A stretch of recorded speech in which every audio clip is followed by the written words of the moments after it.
Podcast of Dumbness, Episode 1, Take 47. The future of sports media craps the bed. I'll tell you who and why and how much it sucked.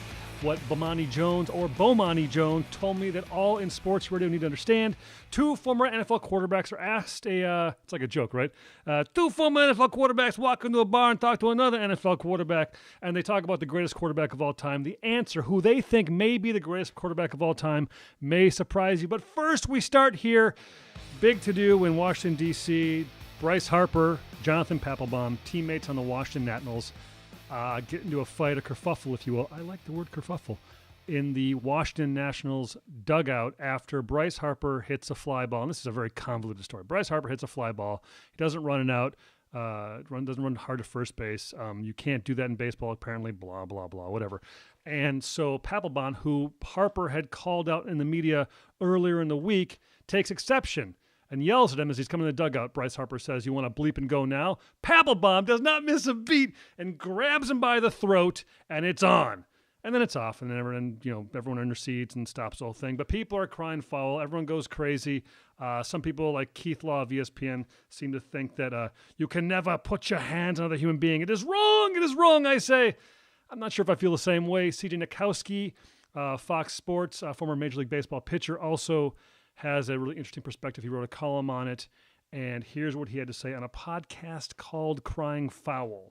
So here's what happened last night. The fight happens, we see it. And then on Sunday night, I'm watching my social media and watching my Twitter feed, and everyone is just piling on Jonathan Papelbon. He's a pretty unlikable guy. The media especially does not care for him. They love when he gives great quotes because he is good at that. There's a lot of candor on his part, but they also will ride him pretty hard.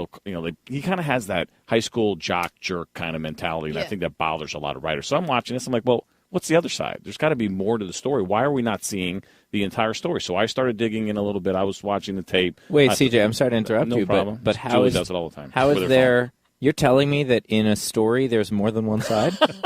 Believe it or not, there's this thing they teach at a lot of schools called journalism, and what they want you to do is kind of try to get all the facts. That's when you write about what other people write, but right? that's not that's not journalism. That's not how you write a blog. So I started writing this column, and I said, you know what? I don't want to be that old cranky guy who's just piling on. So let me see what other players think about it. So I sent out about let me see what other old cranky guys think. No, some current, some former. Some current and some former, some big names, some small names, but I ended up contacting about 40 guys, I would say. And I got responses of around 15 early on, some more trickled in the morning, but I was surprised. Every guy, one after another, was talking about how they didn't think Papelbon was in the wrong. Yeah, and I'm one of those guys. I mean, although I did not play Major League Baseball, nor did C.J. Nitkowski reach out to me. But I am someone that thinks, in this case, that maybe although Papelbon comes off as a jerk, and he probably shouldn't have grabbed Bryce Harper in full view, in the full view of the public and the media and so on and so forth. These things happen. Guys are passionate. It's intense at times, And I, for one, have learned lessons from having my ass kicked. And so sometimes I think people need to have their asses kicked.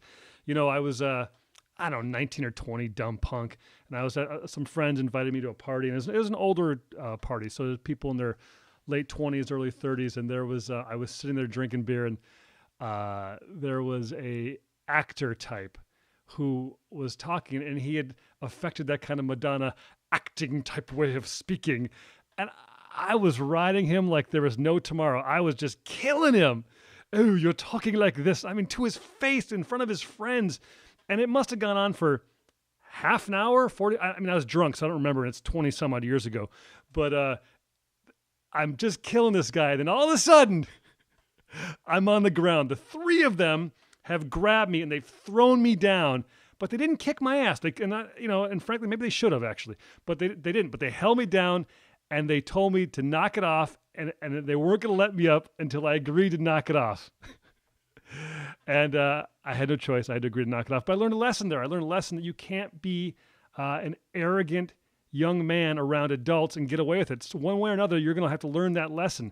And it's like Bryce Harper here. This is how he learned the lesson. I think, hopefully he's learning this lesson, that you cannot act as brash and as obnoxious. Now, I'm not sure if he does this all the time. Maybe this is one example of it. Maybe he does. I know he's been pulled from games before for not running out fly balls, but I think there's something to be said for the fact that sometimes guys have to put their hands on other guys to get them to learn a lesson.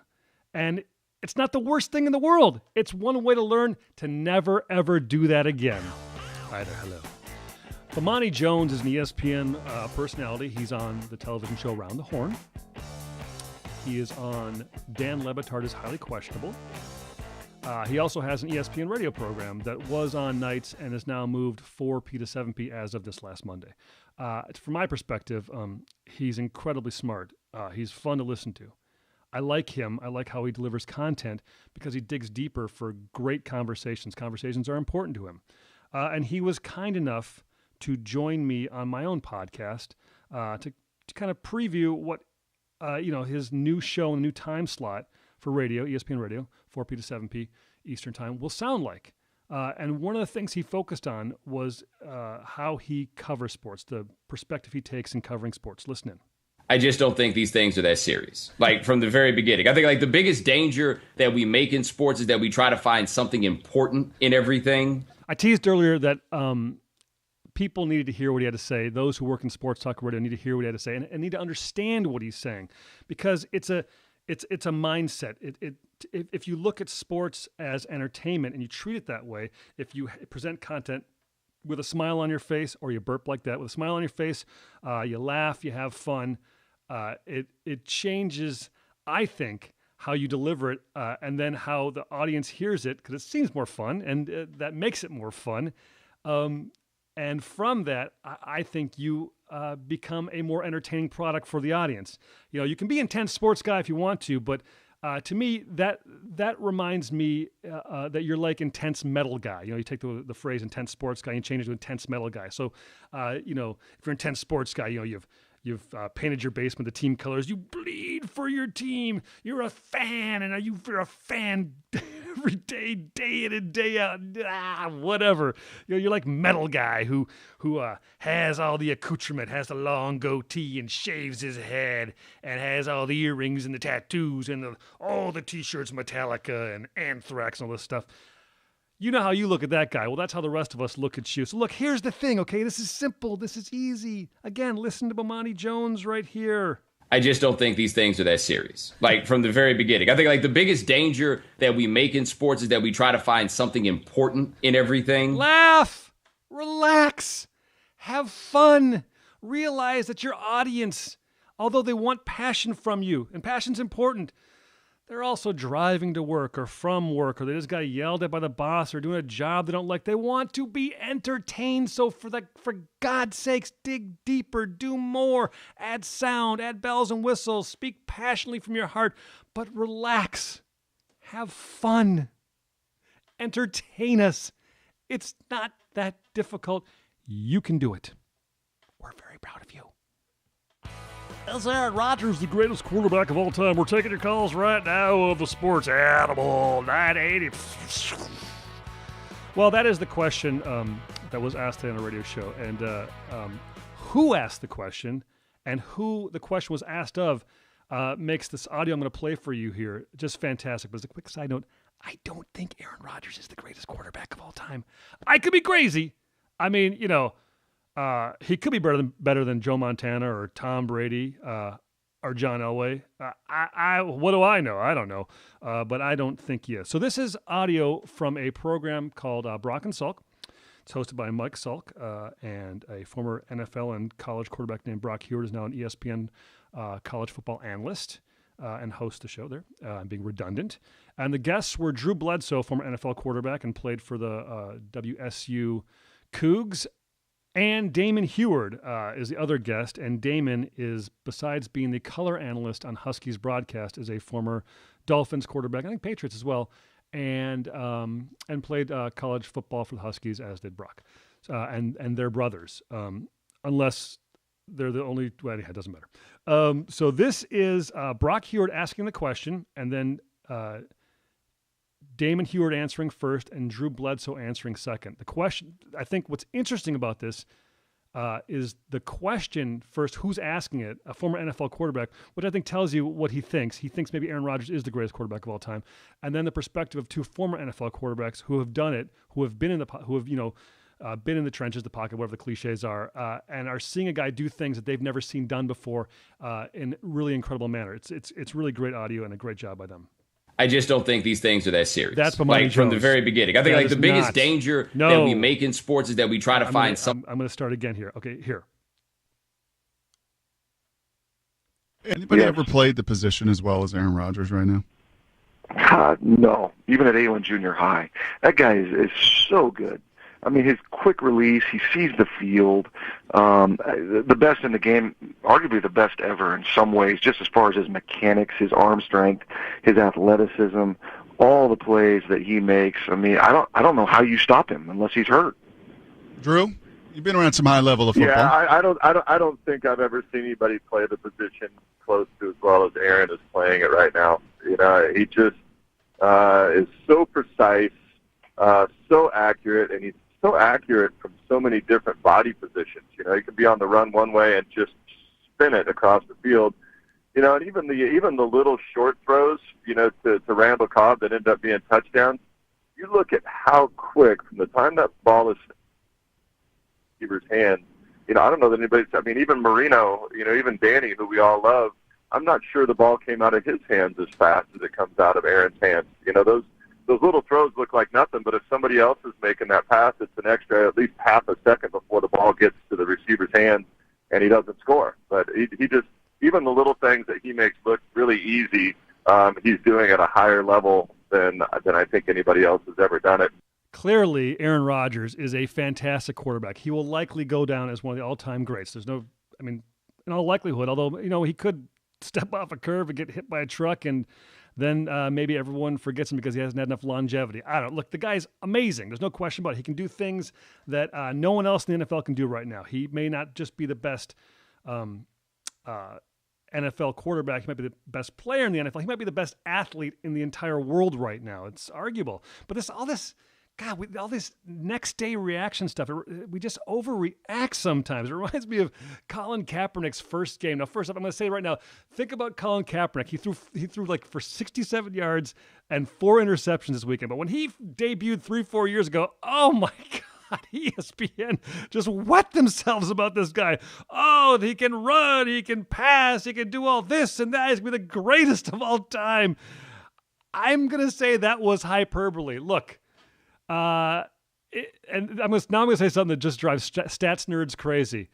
And then I feel dumb. I feel like I'm missing something. I don't get it because they're stats nerds. They went to MIT or whatever, and so they know more than I do. And maybe they do know more than I do, but I do think winning kind of matters a little bit here. I mean, I do. If all things are equal, I will include wins in my equation. You can't do that. There's 11 players and the roster's this, and there's 22 and blah blah blah blah blah. And the one man can't change the face of football or change how a team's fortunes. Yes, they can. A quarterback does do that, especially now that they've changed all the rules. Yes, you can do that with a quarterback, and you should do it with a quarterback.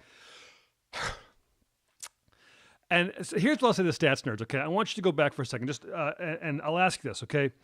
I'm going to say names, and you tell me who is the best quarterback, okay? If I say to you Elway or Montana, who are you saying right away? You'll say Montana. You didn't say Elway. And you say it because Montana won 4 Super Bowls, and Elway lost 3 and won 2. I'm not saying Elway's not great, but Montana was the better NFL quarterback. Not the better athlete, the better NFL quarterback. He did the job of playing football better than Elway did. And Elway was great. Montana was just better. Brady or Manning, who you picking, right? You said Brady. You didn't say Manning, you liar. And it's because Manning, how many rings? Does he have 4 rings? He's lost a couple times. But you've seen Peyton Manning get tight in big situations. You've seen Manning kick his ass over and over again. You've looked at Manning's career record in the playoffs, and something like 13 and 12. It's mediocre. It's average. He's a great quarterback. I'm not saying he's not a great quarterback. He's one of the greatest of all times, but he is not the greatest of all time. Neither is Aaron Rodgers. Neither is John Elway, okay? Or Dan Marino. Great stats, no question about it. But when it mattered, he didn't step up, okay? Joe Montana is the greatest quarterback of all time. Tom Brady is the second greatest quarterback of all time. And if you want to flop those, I'm not going to argue, actually. I think they're both unbelievably great. Will Aaron Rodgers be the greatest quarterback of all time? Could he be? Maybe, yes. But right now, the script has not been finished. The book has not been written. We don't know yet. So could everyone just pump their brakes? Aaron Rodgers right now is not the greatest quarterback of all time. And that's one to grow on. Katie Nolan is a host of a television show called Garbage Time on Fox Sports. And she is, to my way of thinking, a future sports superstar, if not already. She is so entertaining, so smart, and so funny. But she's just done something recently that just made me want to pull what's left of my hair completely out. It was bad. It was below her. It was weak. It wasn't funny. So, but before we get into that, here is what she's usually like. So, this is obviously a high-tech studio. This is my iPhone. This is my kid's playroom. And here she is talking about an article that was on a Fox Sports subsidiary about how to pick up men at the Masters, written from a woman's perspective. And she just kills this author and the editor. It's fantastic. As a woman, while we're on the topic of the Masters, I always find myself wondering, gee, how can I enjoy a major sporting event in a more woman-y way? Luckily for me, I found this article posted on foxsports.com entitled, How to Land a Husband at the Masters. Now, a lot of people are criticizing the article, saying it's out of touch, rooted in dated stereotypes, uninteresting, unfunny, and generally useless, adds nothing to the site, shouldn't exist, and is, at best, just clickbait. But I spoke with Clay Travis, who runs Outkick the Coverage, the blog that this was posted on, and he says he thought it was lighthearted, which I think we can all agree that it is, so everyone should just relax. The author, Rebecca Johnson, is just trying to help aimless young females in our all-consuming, never-ending quest to find that husband. Lighten up, okay? Maybe instead of getting worked up about some words on the internet, you should take Rebecca's advice. Smile and have fun. No one wants to approach a girl with a scowl on her face. The article is full of useful tips, just like that one. Sure, not every woman goes to sporting events to find men, but 2 to 3% of women do, and they deserve to have articles geared to their interests on sports websites that they'll never visit, just in case they end up there by accident. It is very easy to try to type cosmopolitan.com and accidentally type foxsports.com if you just got your nails done. God, she's so good. And sure, amazing. On the surface, You're amazing. the post might Stop talking. God, amazing. Just kills them. Kills the author, kills the editor, kills anyone who thinks this stuff is right on or smart or whatever. She should have a sports talk radio show. She would have the best sports talk radio show. Can I have her and Bomani Jones and Josh Innes and Kevin Kiley all on the same show? It'd probably be a disaster of epic proportions, but oh my God, the smart and funny.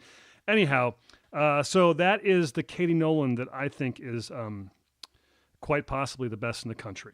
Now this is the Katie Nolan who did something that I think is just absolutely horrendous. So this is her Monday morning monologue. It's 2 minutes long. It's going to be her cracking jokes on the NFL action of the past weekend. Now, you just heard her and seen her, and you can see how unbelievably sharp and funny and interesting and cutting she is. This doesn't meet that criteria. Hey guys, welcome to Monday Morning Monologue. If you're wondering why we call it Monday Morning Monologue when clearly we post it in the afternoon, it's because ma'am sounded sexist. So, is what we're going to call it. If this is your first time seeing the show, I have 2 minutes to get as many jokes about the NFL games yesterday as possible in, did I say the word in? I think I missed a word. But anyway, let's start the clock right now. In the Jets-Eagles game, Brandon Marshall attempted a lateral that was recovered by the Eagles. He later called it probably the worst play in NFL history. Brandon, that's not even the worst play in Jets history. The Raiders broke an 11-game losing streak on the road by winning in Cleveland, making them the first people ever to say, "What a great trip to Cleveland." Warren Buffett was on the Dolphins sideline yesterday wearing Ndamukong Suh's jersey and a set of shoulder pads. So, yesterday, 2 people wore Suh jerseys, a rich guy who sucks at football and Warren Buffett. When asked if those were the only pads he was wearing, Buffett said, "Depends." Anyhow. Gotta make a diaper joke. No, you don't. Have to. No, you don't. We are out of jokes and have You didn't have any in the first place. Pathetic. Terrible. And the thing is, she's the best. What happened there? If I'm the producers, if I'm her, I'm having a meeting after that going, what are we doing? This is a disaster. We're all going to lose our jobs. If our job is to entertain people, we are not entertaining people. You're too smart and funny. You're too smart and funny. You're too smart and funny. The whole place is too smart and funny. Come on. And you're not talk soup. For God's sakes, doll the bit up a little bit, okay? 3 dorks in the background pretending to laugh at unfunny jokes is terrible content. It looks bad and sounds bad. Do better, for God's sakes. Give her a laugh track. I don't know, bells and whistles. Edit the thing. Write more than you have and cut it down. That was thrown together at the last second. It's easy jokes, not funny, and taking a shot at the elderly for incontinence. I mean, that is ridiculously low-hanging fruit. If you're gonna do it, you better make it really funny, because otherwise it just sounds mean-spirited and you come off like an asshole. And you're not an asshole. You're the best. Be the best!